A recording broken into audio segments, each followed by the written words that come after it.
एक निश्चित आहे की आम्ही मुंबईसाठी विचार करत असतो सतत आणि अर्थात वेगळ्या आपल्या सगळ्या जिल्ह्यांसाठी असेल, पण आज जी कामं दाखवली ती प्रामुख्याने मुंबईतली होती. साधारणपणे मुंबई महानगरपालिकेतून असेल किंवा नंतर राज्य सरकारमधून असेल, जी कामं आम्ही केली ती करून दाखवलेली आहेत. आपल्याला 2012चं कॅम्पेन आठवत असेल, 17चं कॅम्पेन आठवत असेल, कामं आम्ही करून दाखवलेली ही आम्ही सगळीकडे होर्डिंग्सवर लावली. कुठेही खोटे प्रॉमिसेस नव्हते, आश्वासनं नव्हती. जी कामं केलीत ती अभिमानाने दाखवली. इलेक्शन कमिशनने आज पत्रकार परिषद घेतली आणि जे काही आरोप महाविकास आघाडीकडनं करण्यात आले त्याच्या सगळ्याला उत्तर त्यांनी दिले.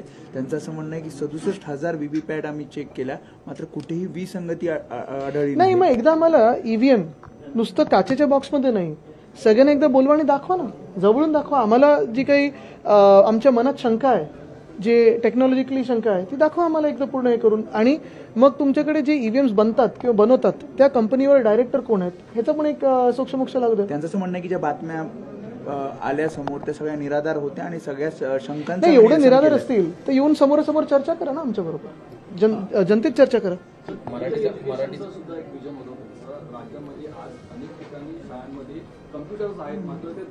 बरोबर आहे. दुर्दैव आपल्या राज्यातल्या शाळांची जर परिस्थिती पाहाल तर एकदमच खराब आहे. मागच्या वर्षी तर तो जो शालेय शिक्षण मधला घोटाळा झाला, अनियमितता असेल, घोटाळा असेल, पण जे काही झालं अजूनही ते जे मंत्री आहेत तत्कालीन त्यांच्या सगळ्या ह्या मोठ्या ग्रँड प्लॅनिंगमुळे शाळेतल्या मुलांना युनिफॉर्म काही ठिकाणी मिळालेले नाहीत.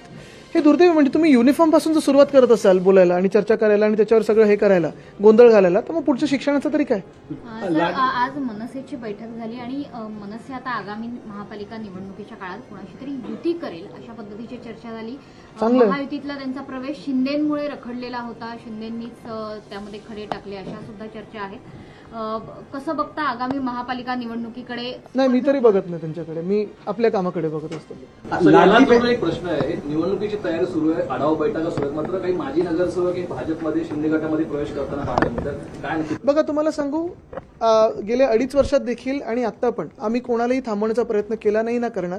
कारण जे स्वार्थी लोक आहेत, जे सगळं काही मिळवून तिथे जात असतील, ज्यांना मुंबईची पडली नसेल, मराठी माणसाची पडली नसेल, महाराष्ट्राची पडली नसेल, या लोकांना आम्ही आमच्यासोबत ठेवत कुठेही आम्हाला इंटरेस्ट नाही आहे. आमच्यासोबत एक चांगली नवीन फळी तयार झालेली आहे, ती तुम्ही विजयी पाहाल.